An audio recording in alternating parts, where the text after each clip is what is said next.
everyone, and welcome. We really appreciate you being here today. And our panel is Effective Branding in Manufactured Housing. So we'd like to thank the National Housing Conference. I'm Leslie Gooch with the Manufactured Housing Institute, and I was thrilled to receive the call from the National Housing Conference to say to us, hey, manufactured housing has really transformed. The image of manufactured housing has transformed, and there are so many people that are interested in your homes. Could you please come to the Solutions in Housing Communications Conference and talk to us about what you've done to really transform the image of manufactured housing? So we're pleased to be here today to share with you the work that we've done, not only to transform the image, but how that is actually translating into results to allow for more people to achieve attainable homeownership through manufactured housing.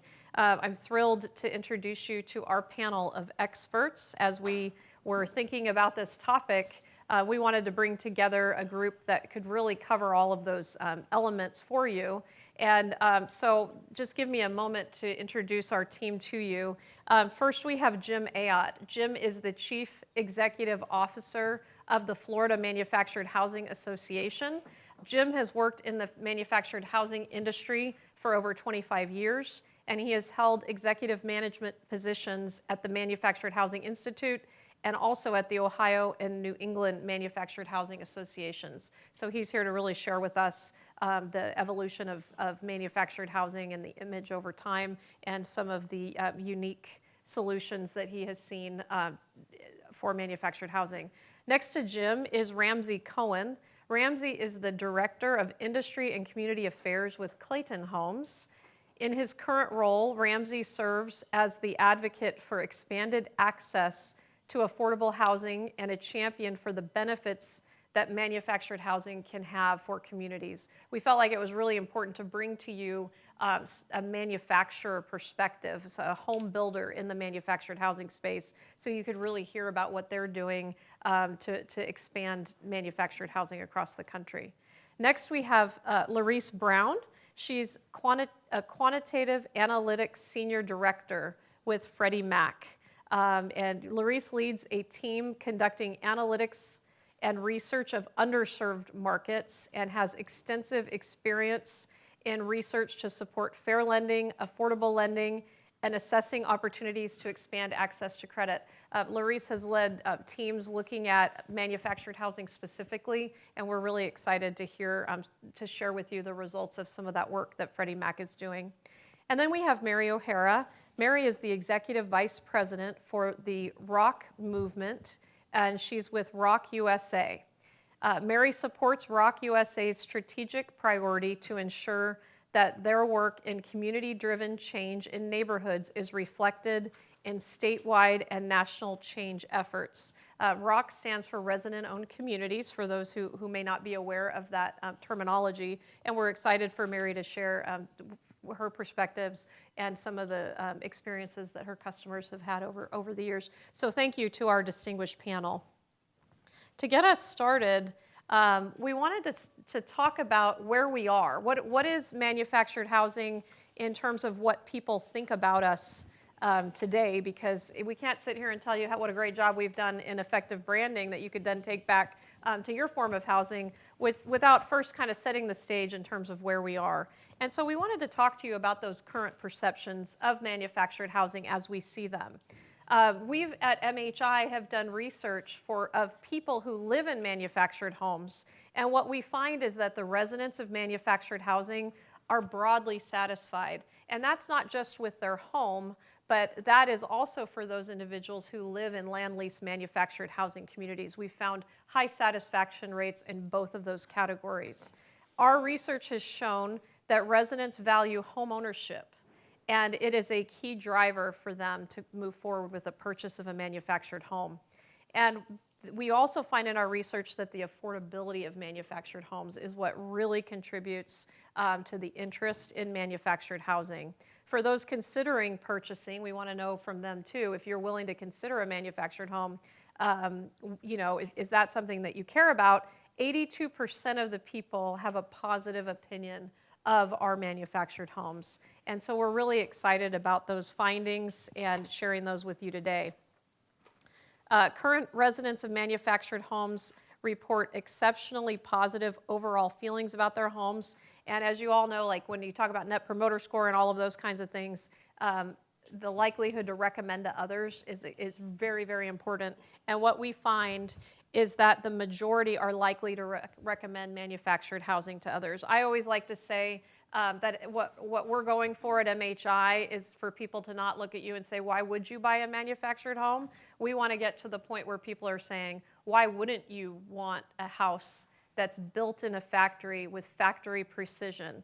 Why wouldn't you want your home to be a manufactured home? So that's what we're really looking for and we're excited about.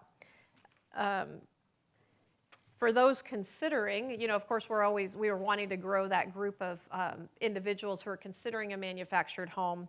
And what we see is that they tend to be younger, and they're not only attracted to the affordability of manufactured housing, but they're also attracted to the fact that we are today's floor plans, the natural light, the energy efficiency. For those younger generations, rather than looking at an older home that has had some renovation work or that requires renovation work, they're getting a brand new home with the designs that people of today are looking for, with the features that people of today are looking for.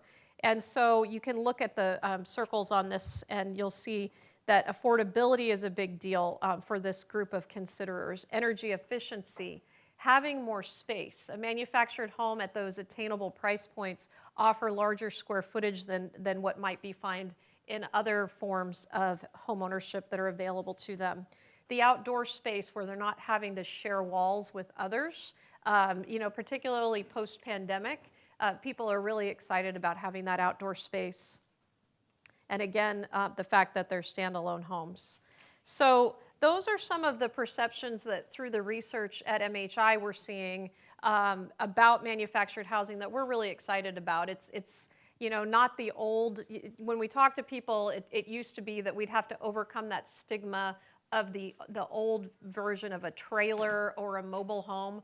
These are manufactured homes built for today's consumers, and we've really overcome that in the research. But now I want to turn it over to Larice Brown, because Larice has also found some really exciting data and information in her research at Freddie Mac.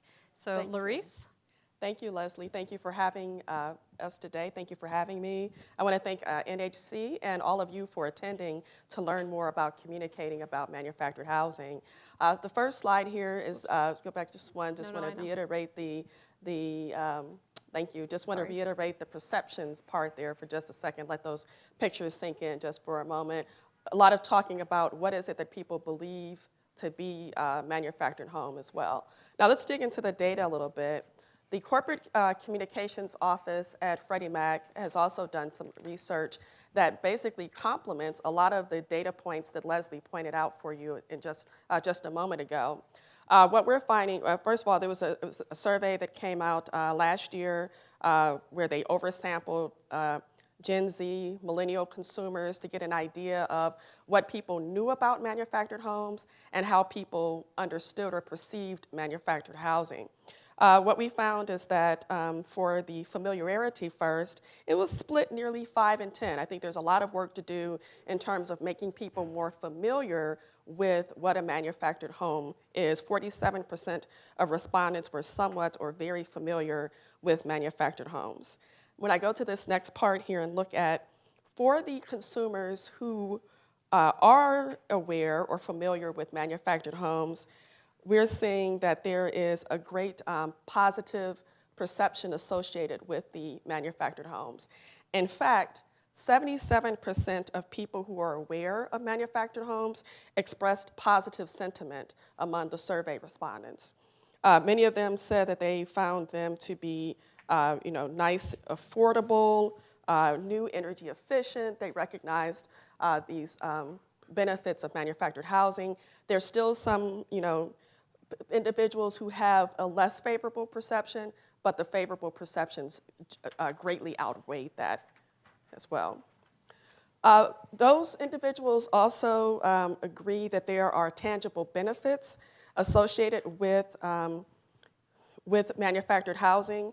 They bring forth the idea of customization, the fact that you can customize manufactured homes typically at a lower price point than customizing site-built homes. They find them affordable without compromising quality, eco-friendly and energy efficient, and a good investment as well. You can see general positive sentiments related to those benefits associated with manufactured homes as well. But I think this next slide is extremely important, talking about how likely are you to purchase a manufactured home, whether you were familiar with them or not before. 62% of respondents said that they were likely to purchase a manufactured home, given what the information they had available to them. This was highest for millennials. I was in a session towards the tail end of a session where people were saying, people were like talking about, are millennials buying homes? Yes, millennials are buying homes, and they're interested in manufactured homes as an option as well. 68% of millennial respondents said that they would consider purchasing a manufactured home as well. So I think it's important to think about investigating ways to improve awareness, to tap into the opportunity for manufactured homes, for consumers by dealing with any stigmas or perception gaps that individuals will have. Some people believe that manufactured homes are only available in rural areas, for instance. We're finding that that's not true, that they are available in cities as well as suburban areas. There's some confusion around manufactured homes as being mobile homes, and there's a very distinct, a serious distinction there that's important. Although tiny homes and accessory dwelling units are important in the housing solution and affordability space, they are distinct from manufactured homes, and that conversation is important as well. So just some things to think about. I'll talk about some other things later in terms of how we tap into this opportunity as well. Thank you. Thank you very much, Larice. So that's hopefully given you an overview of where we are. And so for this panel, looking at solutions that you can take back with you to your own work, we want to talk next about what are we doing. Sorry about the clicker here. You need to make sure. So what exactly are we doing that has changed the perception of manufactured housing? And we really feel like the ideal person to talk to us about that is Ramsey Cohen from Clayton Homes, to share with us some of the things that Clayton is doing to really change the perception of manufactured housing. Yeah, Ramsey? thank you. Yeah, thank you so much, Leslie. And Larice has tons of great data. I really just have tons of great photos of homes. So I think the pictures often really do speak for themselves in that today's modern manufactured home does not meet what especially non-millennials think of when they think of a factory-built home or an off-site constructed home. They're homes that have front porches, garages, and we're really excited about that. You know, I often joke with people and say that you would never buy a high-end Italian sports car that was built in a field, so I don't know why you'd think about your house any differently. And so we're really trying to capitalize on that new opportunity to communicate to new customers. Millennials, Gen Z, they represent a huge home buying audience that's very quickly going to be entering into their home buying years. I think a lot of times people think of millennials as like young college students, and like that's not the case. I'm a millennial myself and got 2 kids, a family. Like I'm at my prime home buying years, and so being able to capitalize on our ability to bring sustainably built homes that are attainable to customers is something that we're really excited about. And I have a commercial here at the end that I want to show that I think really speaks to it, because as Leslie mentioned, the past generations, we'd often have to overcome stigma about our product, our industry. And there are a lot of different ways that manifests itself that present very serious challenges for our industry in terms of our ability to help alleviate the housing crisis that we have. The lack of access to attainable housing, a lot of times, we even heard this morning in David's opening remarks that we have a supply issue. We can't, one of the best, fastest ways we can address this is to have more attainable housing out there. Our industry is at the ready to do that. We are not able to capitalize on many of the opportunities where we should be able to due to those previous stigmas. But we're trying to shift our advertising, our messaging to customers to be more aligned with presenting the value that we bring to them as opposed to overcoming any existing stigma.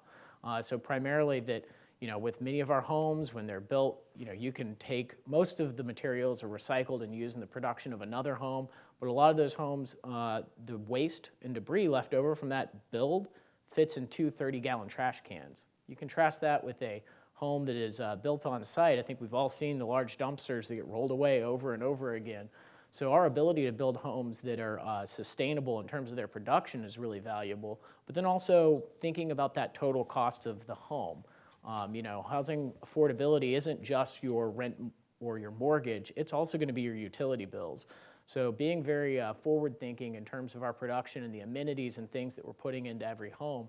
For instance, at Clayton, each one of our homes are going to come with a smart thermostat to just, again, empower customers to save that money on utilities. Is something that we're really proud of and that we want to focus on. And that is a major shift for our industry in terms of how we message ourselves, because previously it was overcoming stigma, convincing someone that it's an okay option to buy. But now we're really moving more into a chapter where it is not just an okay option, but it's the smart option. You're going to be saving money, not just on the upfront cost of the purchase of your new home, but also over the life of your home because your utilities are going to be lower, having moved into this great, sustainably built home. So I'd love to play that spot and hopefully yeah, there we go. You ready? Yeah. An open floor plan to watch us play. A soaking tub to get away. A porch, a deck, siding in blue.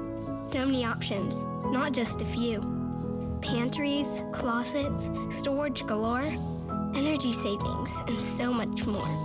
When you go out, you'll wish you stayed. With our homes, you can have it made. Yeah, so that's a spot that we're really proud of. 10, 15 years ago, that kind of messaging just simply wouldn't have worked in the marketplace. And so seeing those shifting perceptions, and we've worked really hard to do that in terms of the content and things we develop and put out online and the places where we try and bring our message about manufactured housing and how we can be a part of the attainable housing solution, the affordable housing solution, has really shifted that and created the opportunity for us to make customer-facing ads like that as opposed to ones that are focused solely on overcoming stigma. So a lot of really great opportunity for us, and we're excited about the future because I think, and Jim will speak to a lot of this later as well, but there's, while we make up currently about 9 to 10% of single-family housing starts, our industry is capable of being larger and greater than that. And so trying to educate more people about manufactured housing and how we can be a part of that solution is one of our key next opportunities as an industry. Great. Thank you so much, Ramsey. Now I'd like to turn to Mary O'Hara with Rock USA to kind of build on what Ramsey was just talking about when it comes to what we've been doing. Mary? Thank you, Leslie.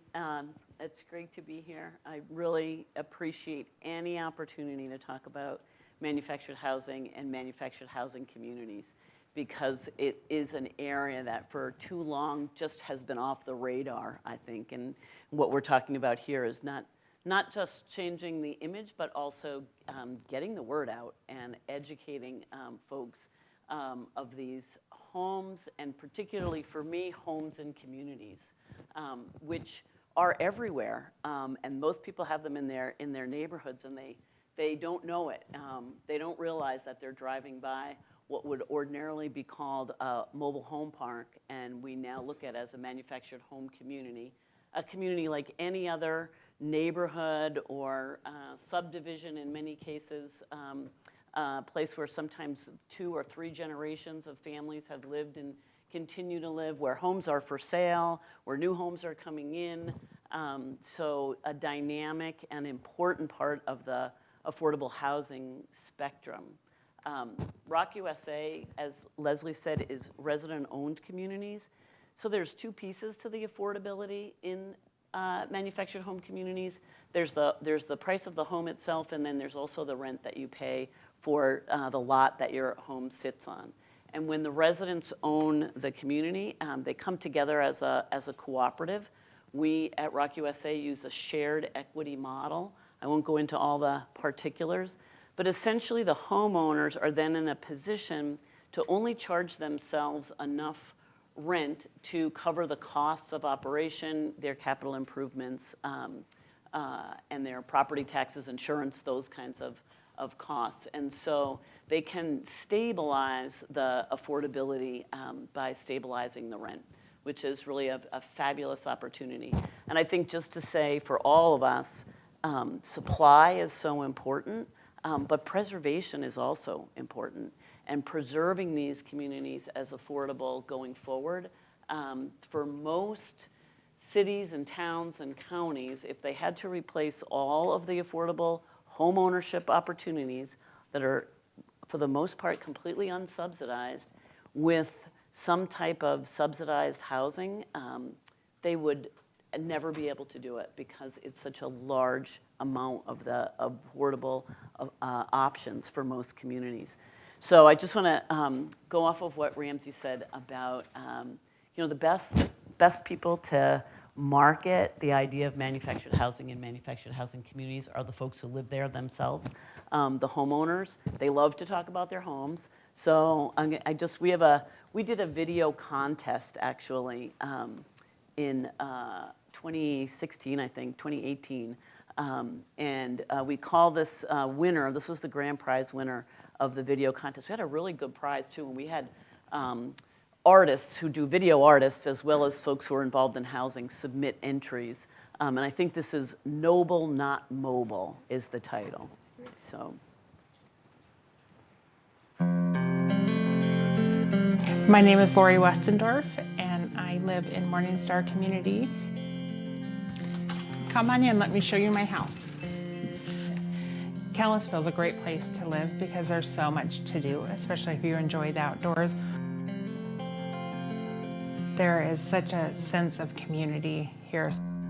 And in our park, personally, we have people from all walks of life. Most of the people in Morningstar community do not have another option for affordable homes. The majority of our community are elderly people who are on a fixed income. There's hardly any affordable housing here in the community. A typical 2 or 3 bedroom home in the valley costs $1,200 a month to rent, and here at Morningstar Community, it's $350 a month. Society itself really judges mobile homes, parks, and owners of mobile homes, and we experienced that ourselves when we were purchasing our home. We were going to throw a housewarming party, and I had friends say, why would you throw a housewarming party when you're just buying a trailer? It does hurt. But once people come into the community and they come into our house, they just fall in love with it. And by the time they leave, their attitude has changed completely. So I think that says it all. Once people come into a home, once people come to a community and experience it, immediately their attitude changes. And that goes for all sorts of folks that we have invited to come to communities. Some of the other things along the same lines is just the idea of improving a community. Community development, neighborhood developments, just like any other community development, only in a manufactured home community, it gets right down to the water and the sewer and the roads and the infrastructure that homeowners are really investing in, and many good commercial community owners do the same thing. They are looking to make that community more attractive and more sustainable, as Ramsey was talking about. This is the pictures here are an example from Geneseo, New York, of a cooperative that put in a whole solar array once the homeowners owned it, and they're generating the power to power all the homes in that community and giving power back to the grid that's being used in the rest of the community. Some of our communities have done storm shelters on the community, and they provide the storm shelter for the entire surrounding neighborhood. So they're good community partners, they're good community assets, and I think cities and towns are really starting to notice that. We just had a community in a very small town in Minnesota call the president of the board of the community and say, what can we do for you? You guys are really important to us. We want to know how we can support you as a community and part of our affordable housing. Another one of our focuses is around rebranding communities. And so Rock USA, actually, we have a couple of community improvement grants that we put out to our 305, and I think we have a new one coming on this week is going to close. It's called the Better Together Grants, and you can get a $2,000 grant to rebrand your community. So this community, Crossroads Cooperative, they had a local person build their sign. At one time it was Trailer Mobile Village, and the folks that lived there said, you know what, we don't want that name. We want something different. We want something forward-thinking. We want to attract younger people to our community. It's a family community. So they, Trailer Terrace, they did a great job with their new signage. And we've also, for all of the communities that become resident-owned, we offer a cooperative website, their own website, and it's a public-facing website for the purpose of marketing the community. So folks who are looking for an affordable home and they want home ownership, they have a place to go. Again, it's about giving people the visual of what a community is like. So this is quick.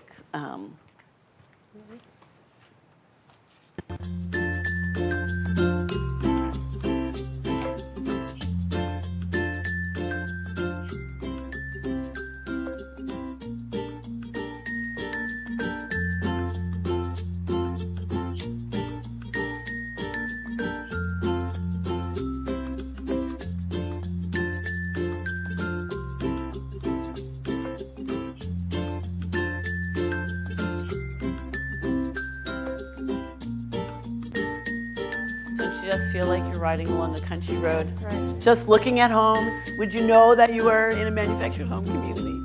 Did you even be able to tell? It's a great, that's a great community as well. Finally, working with MHI and working with everybody in the industry in this effort to rebrand, we've really realized the need to use all aspects of social media. So you'll see that this is actually Ramsey on our podcast at Rock USA. So there's a lot of folks out there who they tell me they're podcast junkies. And so we started this Ownership Matters podcast, and it's cut across all types of topics. But Ramsey came on and really talked about the homes and about new construction, about what's available. You know, we saw this morning, right, that graph that David Dorkin showed. There's almost nothing under $200,000. And you have to be a family making over $100,000 a year to afford the payment on a new home. And you can get into a manufactured home in a community for a lot less than $200,000. And I think it's just so important for affordable housing folks to know that. Thank you so much, Mary. So now I want to take it to Jim Ayotte, who is the Executive Director of the Florida Manufactured Housing Association. And Jim's going to talk about some of the work there specifically in Florida and how he's really helped grow the market for manufactured housing there. Jim? Right. Thank you, Leslie. It's good to be with you this afternoon. I want to begin by providing some background information, setting the stage for you for the manufactured housing industry in Florida and what we're doing to grow the market. Florida is a large manufactured home state. Over 2 million people in the state of Florida live in factory-built housing. We have 830,000 mobile and manufactured homes. So mobile and manufactured housing represents about 11% of the single-family housing stock in Florida. The good news is we're growing, and I'll talk about that in a minute. So last year, we sold over 8,500 new manufactured homes in the state of Florida. We have 9 home building plants in the state, and they produced roughly 50% of those homes. Other homes came in from Georgia, Alabama for the most part as well, to help support the demand. But the really important thing is this. When you look at it, the average price of a new manufactured home in Florida last year was $160,000. So this would be for a home that's 1,488 square feet. So that's $110.50 a square foot. Now, if you look at the average cost of a single-family home in Florida, and this is from data I picked up in January, $403,000. $160,000, $403,000. The 160 includes the home only, not land. But even if you start running some numbers on that saying, oh, okay, 160, even if you have to add $100,000 for land and improvements, 260 versus 403. You know, we are definitely where we need to be. We produce, as you've seen already from the pictures we've shown in the videos, our homes are incredible. So what are we doing in Florida? Why is manufactured housing so important for the future of attainable housing in Florida? So looking at what's going on in Florida, 2.7 million families have moved into Florida since 2010. Every day, 1,100 new residents are moving into Florida. If this keeps up, I think Florida's going to kind of fall off the map. It's just incredible. But this trend is expected to continue at least through the spring of 2025. So last year, the site-built industry only built 160,000 new homes. But we need 400,000 new homes a year. Now, the 160,000 I'm talking about, they're not affordable houses. Those are just houses that are being built. Site builders are not, as you saw from David this morning, site builders are not building affordable housing. They're not building homes for under $200,000. And the reason for that is they can't afford to do that. So no one is building in the affordable housing space unless it's factory-built housing as well. What we're seeing because of this is rents are up substantially. Home ownership rates have fallen, and they will continue to fall as well. So there is such a wide gap between housing that is being built and available and housing that's needed. The need for single-family housing has never been greater. We're going to talk a little bit about what we're doing in Florida about that. You know, it's interesting. I've been at my job in Florida now for 16 years. I've been in the industry for over 25. So I'd go out to a local government and say, hey, I want to talk about manufactured housing.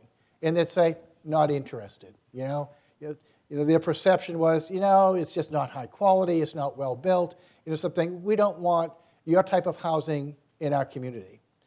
5 years later, I go to local government and say, I want to talk to you about factory-built housing. And they say, yes, please, come and talk to us about it. They understand there's so much pressure on state and local government to provide more attainable housing. So we have an opportunity to go out there and we educate. Good news is we have strategies in place to do that. There's 3 things that we do in Florida. Number 1, we try to support consumer demand. 2, we create new placement opportunities. And then we want to position manufactured housing. I think Leslie said this before. It's not why manufactured housing, it's why not manufactured housing. Manufactured housing should not be considered different. Manufactured housing should be considered part of mainstream housing. That's what we are. We are part of the housing market as well. So when it comes to growing the market on the consumer end of it, we do a lot of social media marketing. We have a great website. We're generating about 400 sales leads a month for our members, you know, which is a good thing. So consumers are definitely interested in manufactured housing. And so our members are out there. They're able to connect with consumers as well. So we track all that, and it's all looking good. We also support a lot of consumer shows. One of the biggest issues that we're seeing, there's some perception issues out there. People say, yeah, mobile homes? No, we don't really want them. But when they see our houses, they say, that's amazing. That's totally different than what I thought. So we go out there, we support a lot of consumer shows as well. We want to get people into our homes because seeing is believing. And when people go in there, they say, this is amazing. So that's really good. Another thing that we do for the media as well, following Hurricane Ian, we created a new website just for the media. It's called strongandaffordable.com. And so this directs media that are interested in learning about the industry to this website, so they can learn all about background information of the industry as well, so they're more educated. Because when the press is out there writing stories, it's always good when they're educated. So we try to educate them along the way. Creating new placement opportunities is something that I spend a great deal of time with. I spend a lot of time working with local government officials. And we try to mass market local government officials as well. We produce videos that we can spoon feed local government officials. So in order to get their attention, we need to do it in small bites. So we will produce videos and send them out and say, hey, by the way, we know you have a problem. You have an attainable housing problem. We think we should be part of the solution. Take a look at this video. 2-3 minute video out there. And what it does is it gets them to say, wow, this is not what I thought. And our whole call to action is this, our communication plan. Give us a call. We want to bring you to a factory. Because looking at a nice home is really good, and people say, that's really nice, not what I thought. But you can see people sometimes think, but what's behind the walls? Is that home really well built, or does it just look really nice? So as much as we can, we try to get influences, whether they be county, city commissioners, legislators, regulators, media. We try to get them through our production facilities. Once they go in and see how our homes are built, they are totally blown away. A good example is this. We were meeting this past summer with the incoming Senate president in Florida. And she's from Naples area, and so a lot of communities down there. And she said, Jim, I love your industry. Your communities are great. And I said, Senator, with all due respect, I don't think you really know our industry. In order to know our industry, you need to understand how we build houses. And she said, yeah, I want to do that. And I'm told, there's no time. There's not going to happen. You're not going to be able to get her to a plant. There's so much on her plate. We worked really hard, and we got her to one of our production facilities. Spent 3 hours with her in that production facility. She was blown away. She's like, 2x6 construction? This is amazing. And then we sat down with her some model homes, and she's like, oh, looking at kind of one of the lower end homes at this facility, and she said, I love this home. I'd live here. And we took her to the next home. She says, this is even better. This is amazing. So she's looking at homes, $140,000, saying, how do you do this? This is unbelievable. We finish up, and what does she say? How can I help the manufactured housing industry? This is really important. And I said, well, number one, you can spread the word by talking to fellow legislators and getting them out to our factories. Number two, you can enact some policy changes. And she's like, what do you need? And it's like, here's the issue we run into in Florida. Manufactured homes, when they're initially sold, they're sold as personal property. And then if they're affixed to land, you can get a mortgage. The problem we run into is a lot of finance programs in Florida, whether they be down payment assistance or low interest loans, they're only for mortgage financing, not personal property financing. And she said, well, that's not fair. And it's like, absolutely right. And so Florida has this great program called Hometown Heroes Program.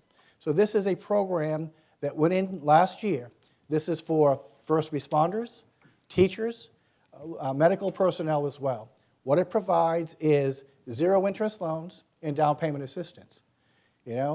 We should be part of that program. But know something? We're not. Because Florida Housing Finance Corp says, no, we don't deal with personal property loans. We only know mortgage financing. And so the senator said, let's see if we can take care of that. She understands the importance of that. So as we sit here today, we have a piece of legislation that actually she was the one pushing it, passed through the Senate. It should be, hopefully this week, passed by the House and signed into law by governor to expand financing options. And that's just so critical. What we spend a lot of time doing, though, is the biggest obstacle we run into, perception is one thing, but at the local level, it's land use. Local government says, well, yeah, we need affordable housing, but we're not really sure that we want to go and amend our land use ordinances. So the more we educate, what we're seeing now, almost on a weekly basis, is local governments on their own are out there changing their land use ordinances. We're looking at Tampa, Florida. You know, they came out and said, oh, by the way, manufactured housing is going to be part of our affordable housing strategy. Has to be. You know, they're looking to change their land use ordinance to allow manufactured homes in residential areas. You know, it was great. We just set the table. We just brought them into a plant. They saw that and they said, we need you. What can we do to help that? So that's what we're doing in Florida to try to get more engagement at the local level. And the bottom line is, you know, the perception problems we have, they're still out there a little bit, but if you look at the younger generation now, you know, millennials, Gen X and stuff like that, they're just not educated. They don't know what factory-built housing is. And then Ramsey said it about building a, you know, a automobile in a field. You know, it's unbelievable when you walk through our home building process. I mean, everything is just so precise. I mean, so precise. Our homes are built so well. You know, as one of our plants like to say, we build our homes in a plant and we transport them to the building site where they're erected on a foundation. The home has to be really built well. If you're bringing that home down a highway, it better be pretty well built or it's going to fall apart. Our homes are incredibly strong, you know, and people will look and say, well, you know, manufactured housing, maybe you're not built very well. Our homes are built so solid. In fact, you know, one thing we look at all the time is people say, well, manufactured homes, are they windworthy? You know, especially in Florida, big issue. You know, we have all those hurricanes down there. Last time we did, our regulator came in, they inspected over 52,000 mobile and manufactured homes that were impacted by a series of hurricanes. They came back and said we could not find one manufactured home built since 1994 that suffered any structural damage. What a fantastic testament to our industry. Now, the last hurricanes that we went through was unfortunate, and it spent a lot of time down in the Naples area, down there as well. Our homes performed well with wind, but flooding is an issue, you know, and so we lost about 12,000 people lost their homes, their manufactured homes in Florida because of flooding. So most of those communities and homes will be replaced or rebuilt. They'll be elevated above the base flood elevation, which will be good. But you talk to those people and they say, yes, I want to buy another manufactured home. I loved my home. I want to do it again. So that's just, it's incredible with what we're doing there. We spend a lot of time, too, working with community developers. So for the longest time in Florida, there were no new communities being built. It was like a 15-year period. No one could get a permit to build a new community. Right now, we probably have a half dozen brand new communities that are being built. They're anywhere between 500 sites and 1,000 sites as well. So local government is saying, this is something that we need, come and do it. And in addition, we work with the legislature to change the laws in Florida. So currently, our homes are usually sold through a retailer network, but we amended the law to say, hey, by the way, if you're a site builder, a home builder, and you want to build a subdivision, you know, you have the ability to do that. So we're seeing a lot more interest, you know, from traditional site builders because they can't afford to build affordable housing. They can with factory-built housing as well. So we're working with them, and again, several developments, single-family subdivisions, not land lease, subdivisions, where people buy home and land together. And one other point I wanted to make, I was working with the Florida Affordable Housing Coalition, met with them a few weeks ago, and down in Fort Pierce, Florida, 1,100 infill lots. And they're saying they have 1,100 lots they want to develop through a nonprofit. You know, what can we do about that? So we are working with them to create a nonprofit so they can purchase homes directly from the home builder, you know, in order to provide home ownership to people that are in need down there. So this is going to be a great partnership, working with the affordable housing advocates in Florida, working with the industry to provide housing that's needed. And then last point I'll make, and then I'll be done, is this. Mobile home parks still have a stigma, and I can understand why. I mean, a lot of older mobile home parks built in the 50s and 60s, they were initially built on the outskirts of towns in cities, but as cities and towns grew, those older communities are now in prime real estate as well. So there's a lot of pressure on local government to say, hey, let's get rid of those old mobile home parks. We don't like those homes, and they bring poor people. We don't want that. So we spend a lot of time saying, wait, hold on here. Don't try to put us out of business. Work with us to help revitalize those communities. Let's take out those old homes, replace them with new homes. Let's replace the infrastructure as well. So it's a slog, because a lot of times local government's like, nah, we'd just rather have you gone. But it's not that easy. I worked with one local government. For 15 years now, they would not allow a home to be replaced in the community. And had a conversation and say, why don't you grant a permit to allow replacement homes? No, we have an ordinance against that. It's like, what's the goal? The goal is to make this community go away. It's a blight on our community. And it's like, okay, and it's been how long? 15 years? And guess what? It's still here. And in 15 years, it's still going to be here. So why don't you change your thinking, change your paradigm, and let's talk about how we can redevelop that community to provide, new, modern, safe, affordable housing to the people that need it as well. So we're working through it. They're considering it, which is progress. Everything takes a while. But it's just amazing that if you go and spend any time looking at the factory-built housing industry, you cannot help but be impressed. And it's just an amazing thing of what we do. Leslie, I think that... Well, thank you so much, Jim. And he helped us move to our next portion of our conversation, which is really talking about, okay, here's what we're doing, and here's how we get the results. So Jim shared with us some of the great results that he's having in Florida. We have different audiences when we talk about communicating about manufactured housing. We have the consumers, and we want to make sure that they understand who we are, what today's manufactured homes look like. But we also have policymakers at the state and local level that need to look at their land planning ordinances and make adjustments like what Jim is referring to. And then, of course, we have the media that can support those changes and our positive message. But the federal policymakers also matter. I'm sure many of you are aware that under this administration, there had been some initiatives that continue through this next budget period, the current administration's budget proposal, to overcome some of the hurdles that come with zoning. And so it was important for us to participate with this administration on their Innovative Housing Showcase. This actually started in the prior administration under Secretary Ben Carson, where he said, let's bring some of these innovative homes to the National Mall and show people what affordable housing looks like. And of course, we at MHI said, yes, absolutely, count us in.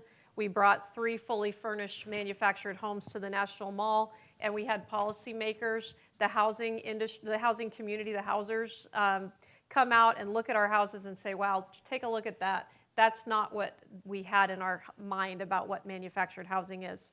So Secretary Fudge brought that Innovative Housing Showcase back last year, and I'm pleased that she's going to bring it back again this June. June is National Homeownership Month. But I wanted to share with you some of the reactions. We actually took some video during last year's Innovative Housing Showcase of the policymakers going through our homes. And so I wanted to show you some video from that to really show the results. As we're getting out there with our marketing, with our messaging, these are the kinds of results that we're seeing.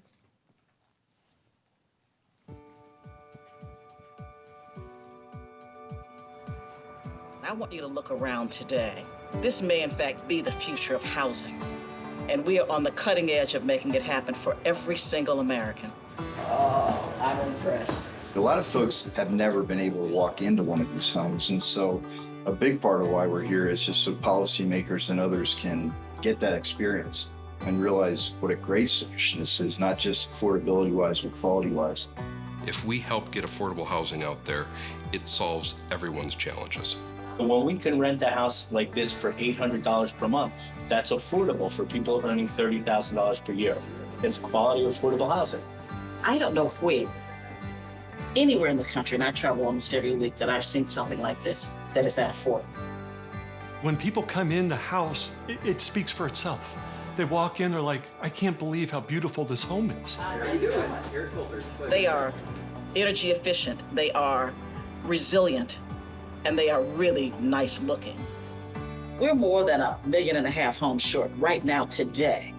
We are finding ways to do more financing of manufactured housing, so it is going to be a major part of the solution. I'm just blown away. I want one right now. So we hope you'll join us on the National Mall in June and come check out some of our houses there. And we will continue to talk to policymakers, not only at the federal level, but also at the state and local level about the importance of manufactured housing. I do want to make clear that there are the beauty of our houses is there's different ways that they can be placed. They can be placed on private land, or a consumer might choose to live in a land lease community. And so both Jim and Mary were talking about the community lifestyle, and that brings a lot of benefits. So there are different ways. Last year, it was about 50-50. 50% of the houses produced went on private land, and then about 50% went into communities. And so we do look at those opportunities for consumers as well. I want to open it up at this point. Looking to you, Jim, I've got another video that comes from one of our state partners. And then I want to talk, Ramsey, with you and Mary just a little bit about some of the other examples that you've experienced in terms of overcoming zoning barriers. So real quick, Jim, do you want to talk a little bit about the Mississippi example, and then we'll move over to Ramsey? Yes, this is a great example of making progress. So my colleague from Mississippi was fortunate enough to work with one of the local city commissioners, and they needed infill housing in Jackson, Mississippi, which is incredible. And so now they're putting together 11 brand new manufactured homes in Jackson, Mississippi. And to me, the significant thing is this: Jackson, Mississippi is the state capital. When she does a great job with that project, there's going to be so much more interest from legislators throughout and affordable housing advocates throughout the state of Mississippi as well. This is a video that Jennifer put together. It's just a testimonial. And I tell you what, testimonials are so good because these are real people talking about their home and how much they love it. I love the manufactured home that we chose. The home is very spacious. We have a large countertop, plenty room to entertain our guests and our family members. The one thing that I could not live without would be my master bedroom with the master bath. The one thing I couldn't live without is the setup where the kitchen is connected to the family room where I can watch TV. Everything I need is right here in a fireplace. I just have to have that, and I can walk right out to the back porch. The affordability of this manufactured home was much cheaper than getting a stick-built home with the same square footage. It would have been double. This home is built better than a stick home. The quality is built with 2x6s. We just love this home. It has all the amenities that anyone could ask for in a home. At the end of the day, we love coming home to our beautiful manufactured home. What a great testament to the industry and the homes that we build today. Thank you, Jim. Okay, Ramsey, do you want to talk a little bit about some of the successes that you've seen? Yeah, so if you come to mind in New Orleans, we were able to place 3 homes right in the city limits. That was a really exciting project. We were able to bring new construction into the downtown area of New Orleans, which is not something you typically see there. And I can promise you those homes are much more environmentally friendly and lower cost utilities than the 200-year-old home that it might be sitting next to.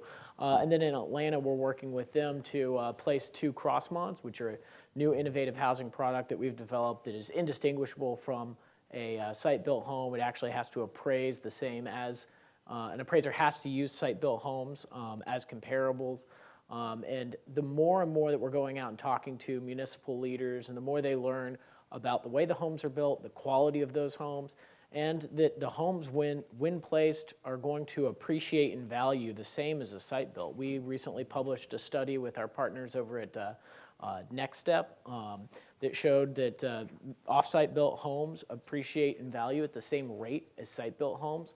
And so we're seeing a lot of shifting tides with municipal leaders because the deck is getting stacked against them to say no to us as an attainable and affordable solution. Great. Mary, do you want to talk about some of your successes? Yeah, Preservation. Just again, the new home construction is just so exciting, I think, for current manufactured homeowners and these resident-owned communities or manufactured home communities in general. It's just a great boon, and as Ramsey said, partnering with Next Step, which is a nonprofit, which has actually also shown that if you have a very low-income homeowner, they can get a new replacement home, and just what they save in their energy expenses, their utility expenses, more than covers the mortgage for that home. So there's just a tremendous opportunity to do things for very low-income homeowners. The homeowners in Rock USA resident-owned communities have worked really hard. There was a lot of talk about the Build Back Better bill this morning in one of the sessions. But one of the things that had been in there that fell out but ultimately was able to be included is what has been called the Price Initiative. And it's $200 million for infrastructure improvements in manufactured home communities, particularly in resident-owned communities and communities that are permanently affordable. And this is really the first time that we've seen a federal program for manufactured housing that does a lot of what Jim's talking about. You know, older communities, they need the infrastructure replaced. They were built at a time when actually there was very little code around where you put the water pipes on private land and how the septic systems were installed and those kinds of things. And there was very little local government oversight.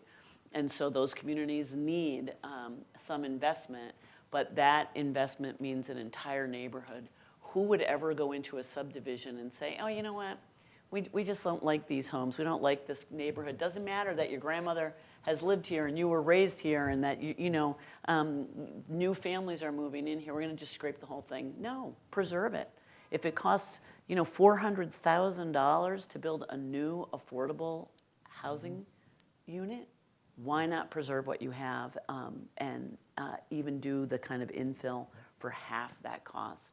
So we're really excited, and I have to say, the way that that federal program was successfully brought about was because homeowners took their local congressional leaders and congressional staff into their community and walked them around and said, this is our neighborhood, this is what we're dealing with in terms of our current infrastructure issues, here's what we've already invested in terms of improving that, and we'd really like to have access to the funds that are available to other cities and towns. One of our community leaders, she's the board chair of a 480 home community. She said, I'm running a small town here. I have 4.5 miles of roads. Why wouldn't I want to be able to be invested in like any other neighborhood in the entire county? So it's really exciting that the Price Initiative got included in the appropriations bill, and it will come through HUD. And again, as others have said, once you do that one thing, we know that it will increase just the education and the understanding and the interest in manufactured housing as affordable housing. Great, thank you so much. So Larice is going to talk to us about future opportunities. She did some exciting research at Freddie Mac, and I'm just going to leave it there and Larice let you talk about that a little bit. Absolutely. You also mentioned different audiences early, Leslie, and then Jim was talking about, dealing with local officials and so forth. What our main audiences at Freddie Mac are the lenders, real estate professionals, and developers who are actually working in this space. So a lot of the research we do is to provide them with information about how to actually get at opportunity for expanding access to credit and home ownership opportunities. Two pieces of research I'm going to thread together here really quickly for you. One is our framework around who the future borrowers are. So when we talk about future borrowers at Freddie Mac, we have a lot of data that gives us insights into what the credit profiles of consumers look like. We take that data and we look at what might be the mortgage-ready set of consumers who may be the audience that real estate professionals and lenders may be interested in tapping into when they do their outreach. So we have a mortgage-ready framework, which basically is to look at who may be in a position to qualify for a mortgage and transition into maybe a first-time home buyer situation. That's one piece of our study. The other piece of this study was looking at the relationship between manufactured housing and zoning. That was led by one of my team members, Stu Ah, an economist on our team. She put together this this manufactured housing friendly index, this framework which looked at things like zoning, land use restrictions, pulled together a lot of different data sources and defined different tiers of manufactured housing friendliness from that perspective. When you put these two pieces together of the MH-friendly communities combined with this mortgage-ready, we talk about what's the size of the opportunity. So the size of the opportunity is actually, we're looking at nearly 25 million mortgage-ready consumers who may be in a position to transition to being a first-time home buyer in just the MH-friendly communities first. Within these communities, we're talking about 7,000 to 2.8 million low to moderate income mortgage-ready consumers. And furthermore, if we were to see zoning restrictions relaxed, to see more MH-friendly communities existing, we'd be talking about another 1 million mortgage-ready consumers, even in that next tier of consumers. For us at Freddie Mac, what we're doing right now is identifying target markets to expand deliveries of quality, energy-efficient manufactured homes, where we exploit this research. We put this out as a toolkit for the lenders and the real estate professionals to tap into. We're working directly with developers right now. We've actually have 3 developments ready to go with relationships with developers. These include 1 in Maryland, 2 in Virginia, including an infield community. Let me see if I have the particulars here. 1 is in Hagerstown, Maryland, which includes new energy-efficient manufactured homes, which will be eligible for financing with our Choice Home product. The development will be certified as Enterprise Green Community standards there, and targeting low to moderate income consumers. We have another one in Petersburg, Virginia, which will be an infill development, where the homes will all meet or exceed the Energy Star standards. And then we have another one in Harrisonburg, Virginia, over 100 new manufactured homes. That was going to be interspersed with for sale and for rent townhomes, apartments, and senior housing, all within the same community. So we're really excited about these new development options. Well, great. Thank you. Thank you all for your interest in manufactured housing. I'm sure you can see that our purposeful work toward making sure that we did market and communicate about our product has paid off, and we have great opportunities for the future. So with that, we are out of time, and please join me in thanking our panel for sharing that information today. And of course, we're all available if you have any questions, and we hope you will consider manufactured housing as a part of the work that you're doing to contribute to affordable housing in America. Thank you, everyone.